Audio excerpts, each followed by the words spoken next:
Les textes liturgiques du samedi 18 octobre 2025. Première lecture. Luc est seul avec moi, 2 Timothée 4, 10-17b. Lecture de la deuxième lettre de saint Paul apôtre à Timothée.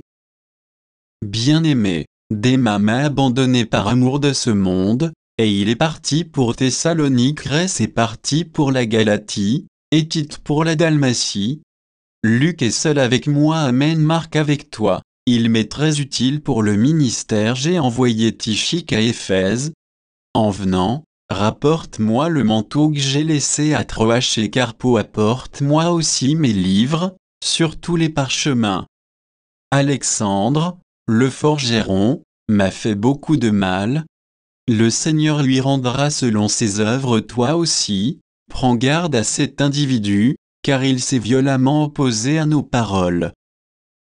La première fois que j'ai présenté ma défense, personne ne m'a soutenu, tous m'ont abandonné. Que cela ne soit pas retenu contre eux. Le Seigneur, lui, m'a assisté. Il m'a rempli de force pour que, par moi, la proclamation de l'Évangile s'accomplisse jusqu'au bout et que toutes les nations l'entendent. Parole du Seigneur. Psaume 144, 145, 10-11, 12-13b, 17-18. Que tes œuvres, Seigneur, te rendent grâce et que tes fidèles te bénissent. Ils diront la gloire de ton règne. Ils parleront de tes exploits.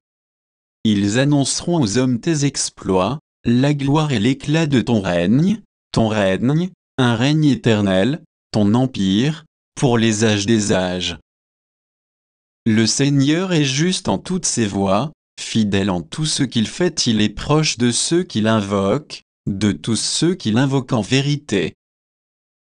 Évangile. La moisson est abondante, mais les ouvriers sont peu nombreux. Luc 10, 1-9.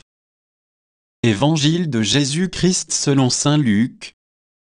En ce temps-là, parmi les disciples, le Seigneur en désigna encore 72, et il les envoya 2 par 2, en avant de lui, en toute ville et localité où lui-même allait se rendre. Il leur dit, la moisson est abondante, mais les ouvriers sont peu nombreux. Priez donc le maître de la moisson d'envoyer des ouvriers pour ces moissons. Allez, voici que je vous envoie comme des agneaux au milieu des loups. Ne portez ni bourse, ni sac, ni sandales, et ne saluez personne en chemin. Mais dans toute maison où vous entrerez, dites d'abord, paix à cette même maison. S'il y a là un ami de la paix, votre paix ira reposer sur lui, sinon, elle reviendra sur vous. Restez dans cette maison, mangeant et buvant ce que l'on vous sert, car l'ouvrier mérite son salaire. Ne passez pas de maison en maison. Dans toute ville où vous entrerez et où vous serez accueillis, mangez ce qui vous est présenté. Guérissez les malades qui s'y trouvent et dites-leur, le règne de Dieu s'est approché de vous. Acclamons la parole de Dieu.